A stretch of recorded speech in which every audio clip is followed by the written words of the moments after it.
So when I studied and I started to work on my business plan, I just realized that I didn't have enough funds to launch an e-commerce marketplace. So I decided to pivot the model into a gift registry service, which allows me to have zero inventory, no delivery and shipping costs, and to actually work on a service provided to customers. Welcome to VezaTalks. Tune in as we delve into the digital world of entrepreneurship and uncover the strategies and tactics of successful online business leaders. Today, I have a very special guest, Julie Barbier-Leblan, with me. And she is a serial entrepreneur with 15 years of experience in disrupting innovative technologies and strategic partnerships. She founded Merit Incentives, one of the fastest growing startup in global engagement technology and solution startups in the GCC, and closed the $5 million USD Series A round with GCC VCs in 2021, led by Impact 46 and Tech Invest. Originally from France, and after a successful career in finance law in Europe, Julie launched her first startup in Dubai in 2012. MyList, a B2C digital gifting startup. In 2016, Merit Incentives was set up to cater to the B2B growing demand on rewards and digital gifting for large enterprise clients such as Riyad Bank, Saudi Investment Bank, Shell, Adidas, Ikea, Air France, KLM, Discover, HSBC, to name a few. Julie recently decided to offer these robust enterprise software and solutions to cater to SMEs by launching rewardsbuy.com and giftcardsbuy.com. Welcome, Julie. Thank you so much. Really excited to be there. Oh, wonderful. So yeah, that was quite a mouthful. It seems like you've done a lot of different things. And our viewers would love to hear a little bit about your time when you were younger in France, and what made you go into law initially, and then how you transitioned from law into the startup business in the Middle East. So it has been quite a journey. I think the thing I started, I'm French, so I was in France. I was born in Nantes first, and then moved in a couple of different cities, and then finally spent most of my time in Strasbourg, next to the German border. I did my high school there. I was studying a major in mathematics and music. So nothing to do together normally, but this is what I decided to do. And then I finished high school really early, quite in advance compared to my friends. So I had a lot of possibilities. I've been always interested about law, about the legal aspect of things and the structure, the fact that you have to think about a problem and try to solve it with the pros and cons. And it always fascinated me. At that time, not really as a lawyer, I was very interested as well about criminal research, difference in contractual law. So I spent 7 years between Strasbourg and the UK studying, and I finally decided to become a lawyer. Okay. So I did 7 years in Paris as a finance lawyer, and I did many different things. I work in private practice and in banks, so on both sides of the system. And it was an amazing journey, very interesting to work with large enterprise clients, large corporate firm, and teach me a lot about the way to work, the methodology, the structure, being really precise and detail orientated, but as well thinking about the big picture. The fact that I work for large projects and very large corporate companies helped me to understand at a much higher level, and always strive for more, always try to raise the bar, always look at more, better, faster, and a constant learning and improvement. Okay, amazing. it was a complete change to move to technology, but I think it was the right setup to start my career later on as an entrepreneur. Okay. And then did you switch to tech in France, or did you actually move to Dubai and then switch into tech? How did that work? So I moved to Dubai, and for personal reasons, I follow my family. So I was, at that time, I decided to put on hold my career because I was having my kids. Okay. I arrived pregnant in Dubai with my second son. And I decided that I wanted to become an entrepreneur for a long time. And it was the right moment. And it's usually what happened with women founders.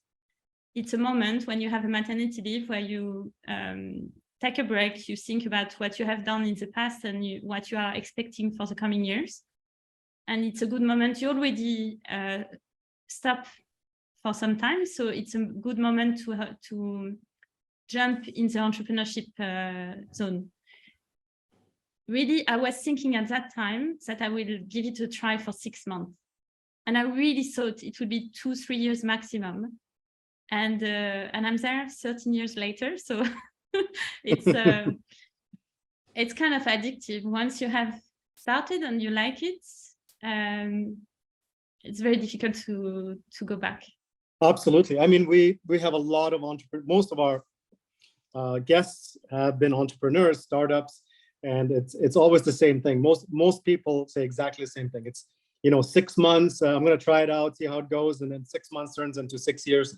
And the trials and tribulations of being an entrepreneur and the sleepless nights and all the challenges that come with it is something that you have to overcome. And in today's age, there's a lot of tech that can help you, but at the end of the day, you have to be very disciplined. You have to be able to not take shortcuts and do what it takes. 7 days a week, 364, let's say, right? And Yes. So your first startup was My List, correct? Yes.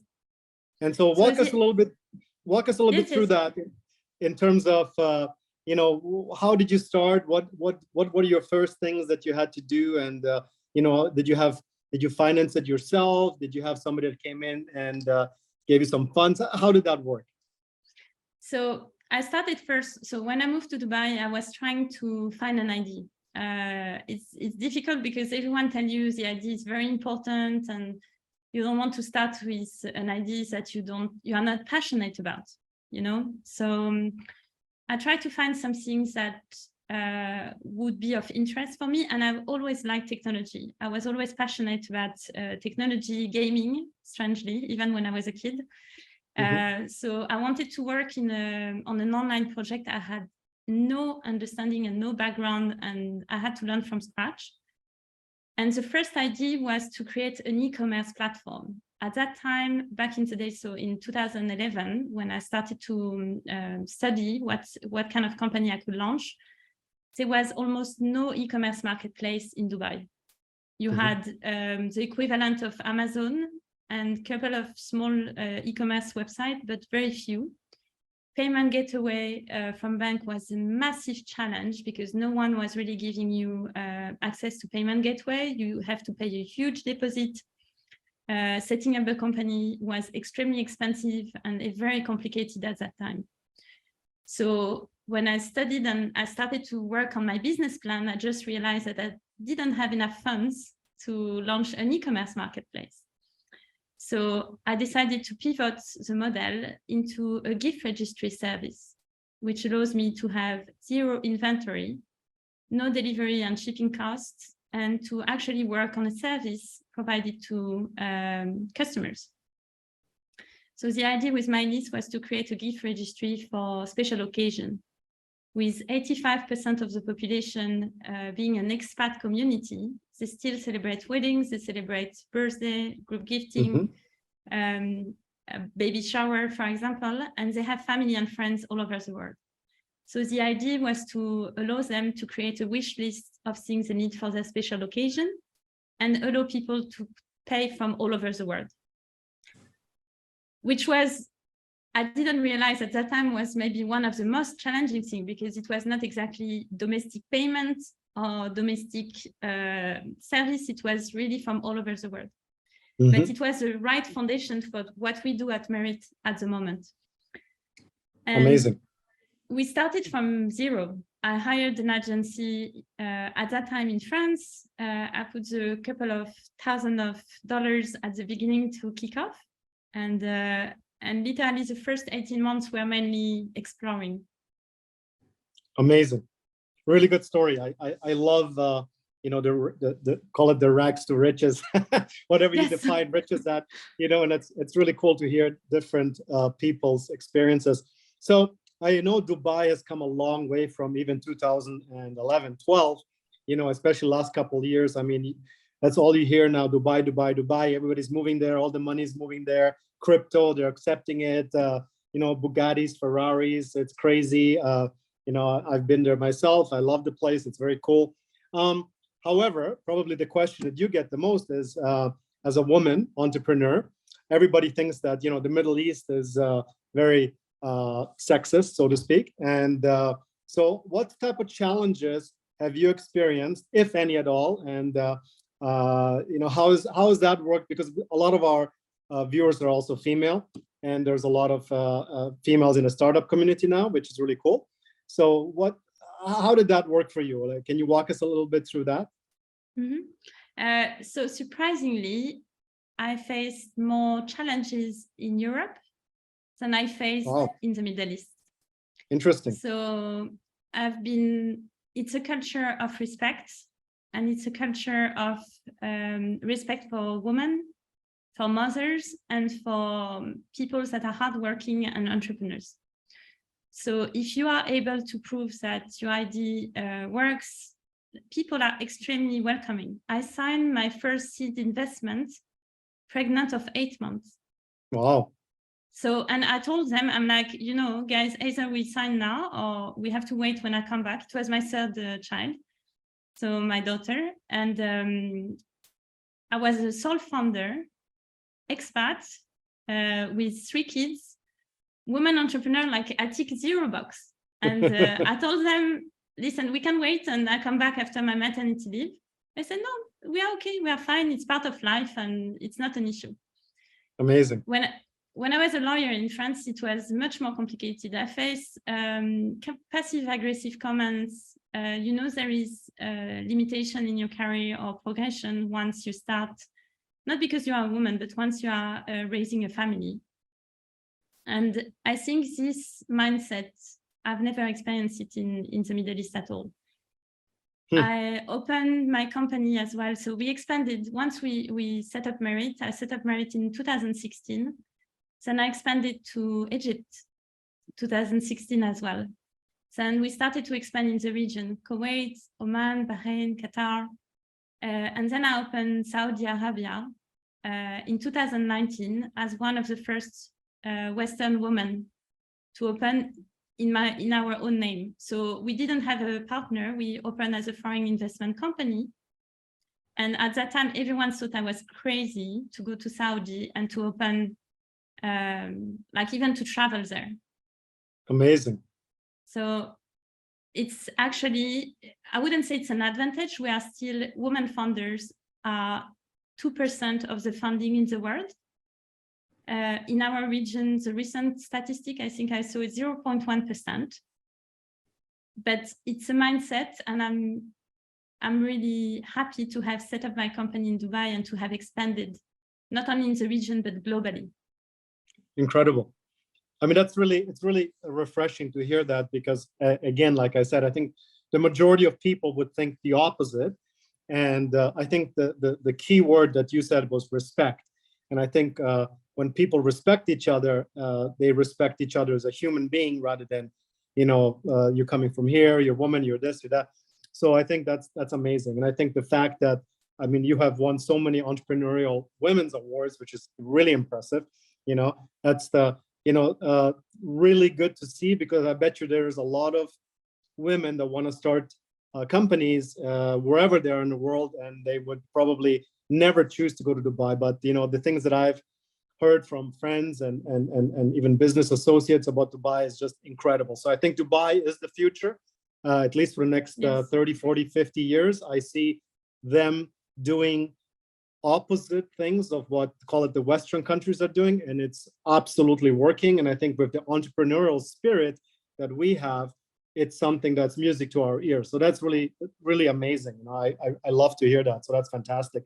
I mean, to go to Saudi Arabia is incredible. It doesn't mean it's easier. It doesn't mean it's easier. It's actually very challenging. It's a market that is extremely difficult because it never stops.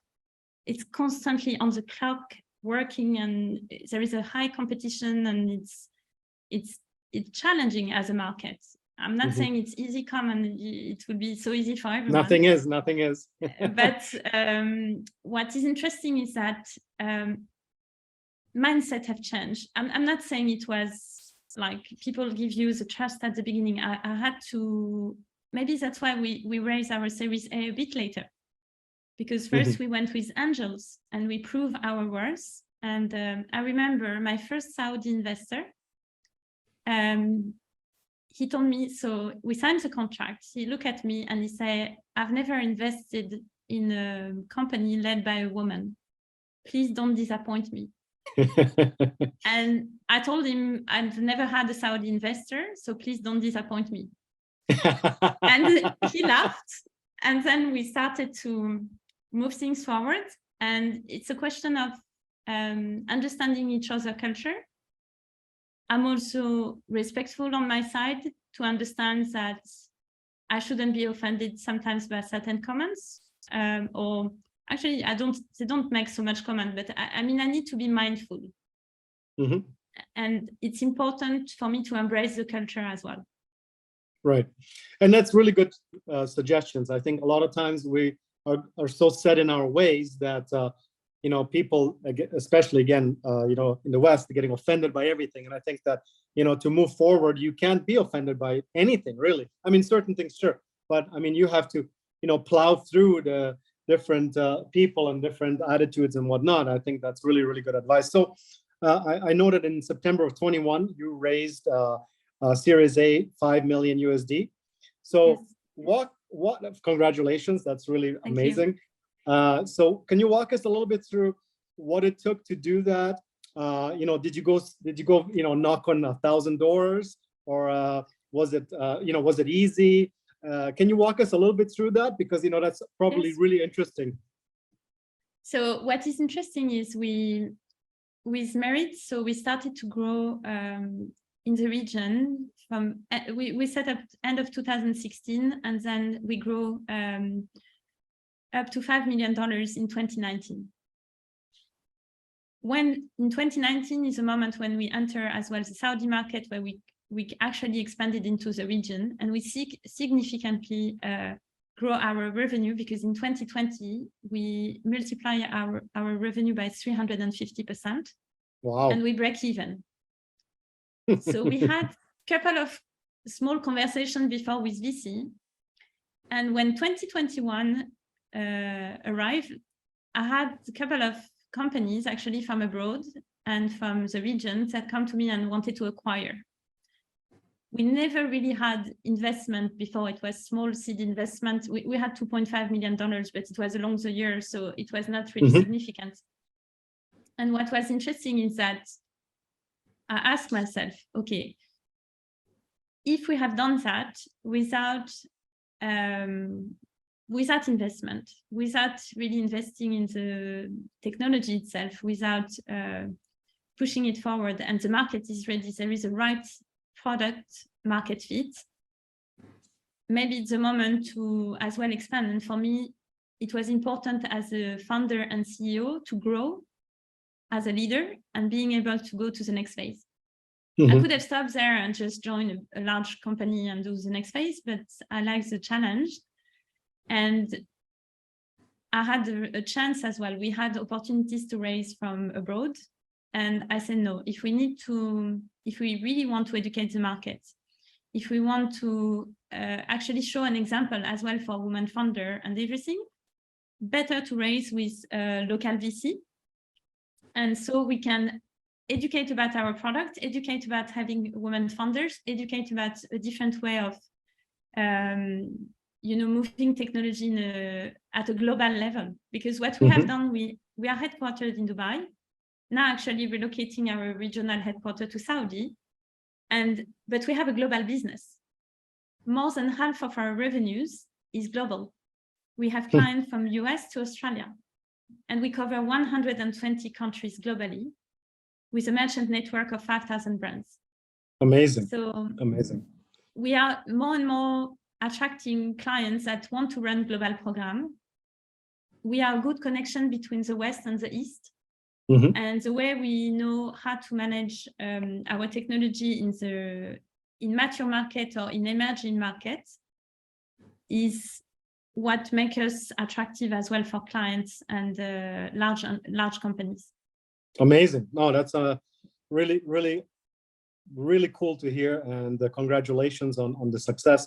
So rewardsbuy.com and giftcardsbuy.com, those are your latest projects, correct? Yes. So can you walk us a little bit through what those companies do exactly? I mean, I'm familiar with reward systems, but is it different? Like, how do you set yourself up, or how are you different from other solutions out there? Yes. So we had an approach with the technology that was, I wouldn't say by accident, but it's a bit the other way around. Because we had this digital gifting solution as B2C, and we started being approached by international companies that were looking for digital rewards and incentives in our region. So we couldn't find, for example, a gift card software processor that was ready to come in this market and process closed loop payment in a different currency or in Arabic. So I hired a team of developers and I told them, okay, let's build it. So we started like this. Then we realized that moving to enterprise, not only internationally, but locally was a good shift. We had a lot of banks, airlines, telecom, government, oil and gas companies that were interested to aggregate their rewards and incentives and their engagement strategy. So we have been developing a white label solution mainly for enterprise that are customer loyalty program, employee engagement platform, sales incentive on a 360 solution or just bits and pieces. Mm-hmm. And I'm coming to the SaaS platform. So when we raised our Series A, the idea was to educate the market and democratize access to our solution. Not everyone has a budget to go on an enterprise solution or the mean or the team to develop it. So we decided to create a self-onboarding, self-management solution for any size, any company size. So what we offer, it's with rewardsbuy.com, the idea is for companies, they are able to onboard themselves and create rewards and incentives for their customers and all their employees globally. So they can trade in any currency, they can send campaigns all over the world. And then we give the freedom of choice to the end user. They are able to redeem their rewards. So let's say, for example, you receive $100 as a monetary value, and you are able to redeem it for a Walmart gift card, for example, in the US, or you can do it with I don't know, Virgin Megastore in the UAE at the same time. So you decide what you want to do. Wow. And it gives a lot of insight to the companies because they are able to understand what their customers and employees are willing to do, what excites them. And it gives them much more control of their budget because whatever is spent is only what has been actually received by the customer. If not used, they can use it for the next campaign. Right. So it's global, it's multi-currency, multi-language, and it's accessible from all over the world. Okay, amazing. On a subscription model. So, and we did the same for merchants. Gift Cards Buy is the same idea. Any merchant in the world can launch their own closed program by themselves. They don't need our help. They don't need anything. They just self-onboard. Amazing. That's really great. So tell me about your marketing initiatives. So what type of marketing do you do in terms of getting the word out? And is it different from the Middle East than, let's say, Europe or North America? What does that look like? So we have been lucky enough not to have to actively market our product so far. Wow. The word of mouth was enough at the beginning and the network to actually sustain this growth so far, because we have been extremely customer-centric. So being without investment at the beginning made us clever in terms of approaching the client, finding a champion and telling them, okay, what do you need? Once we have it, once we understand, and we develop a platform, and we were able to use it again and again with other business case and other clients and so on. Amazing. So this is one of our key, so we have no churn as well, which is quite crazy after 6 years. We have been constantly cross-selling, upselling, adding new modules. So as an example, sometimes we start on the customer loyalty side, and then we onboard our client on the employee engagement, so they can completely align the customer strategy to their employee engagement strategy. Right. And vice versa. Sometimes we enter on the side of employee engagement and we develop the customer loyalty as well. Of course.